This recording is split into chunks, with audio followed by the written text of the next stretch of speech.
সরকারি বন্ড বিক্রির চাপ বাড়ায় আমেরিকার ৩০ বছর মেয়াদী ট্রেজারি বন্ডের সুদের হার ৫.৩২% ছাড়িয়েছে, যা ২০০৭ সালের পর সর্বোচ্চ।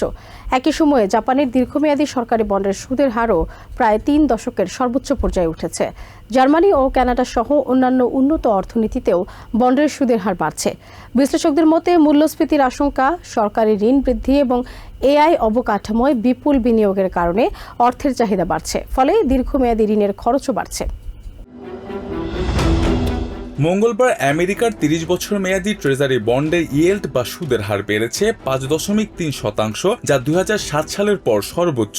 একই সাথে জাপান, জার্মানি ও কানাডার দীর্ঘমেয়াদী সরকারি বন্ডের সুদের হারও অন্তত এক দশকের মধ্যে সর্বোচ্চ পর্যায়ে পৌঁছেছে। বিশ্লেষকদের মতে মূল্যস্ফীতি, সরকারি ঘাটতি এবং এআই খাতে বিপুল খরচের কারণে এই ঊর্ধ্বগতি।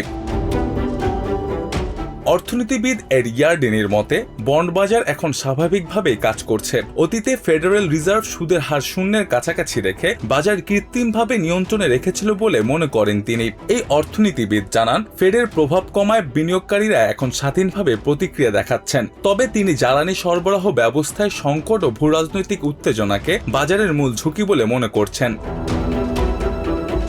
অর্থনীতি বিশ্লেষক গ্রেগ আইপের মতে তেলের উচ্চ দামের কারণে মূল্যস্ফীতি কমার সুযোগ সীমিত হয়ে পড়া, ফেডের সুদের হার কমানোর অনিশ্চয়তা, বিশাল বাজেট ঘাটতি এবং প্রায় $40 ট্রিলিয়ন ঋণ সামলাতে বিপুল পরিমাণ নতুন বন্ড ছাড়া সব মিলিয়ে বন্ডের ইয়েল্ড বাড়ছে। এর সঙ্গে এআই খাতে বাণিজ্যিক ঋণের বাড়তি চাহিদাও যোগ হয়েছে।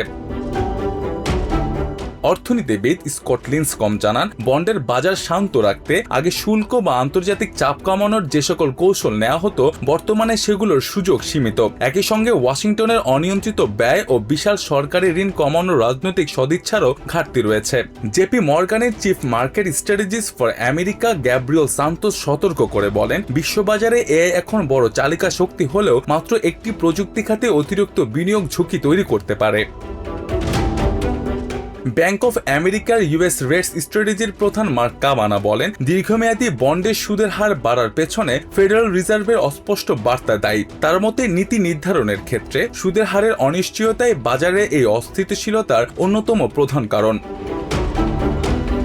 মোস্তফা আশিকে নাবির, TVN 24 news desk. New York থেকে সম্প্রচারিত TVN 24 টেলিভিশন বিশ্বজুড়ে বাঙালির কণ্ঠস্বর।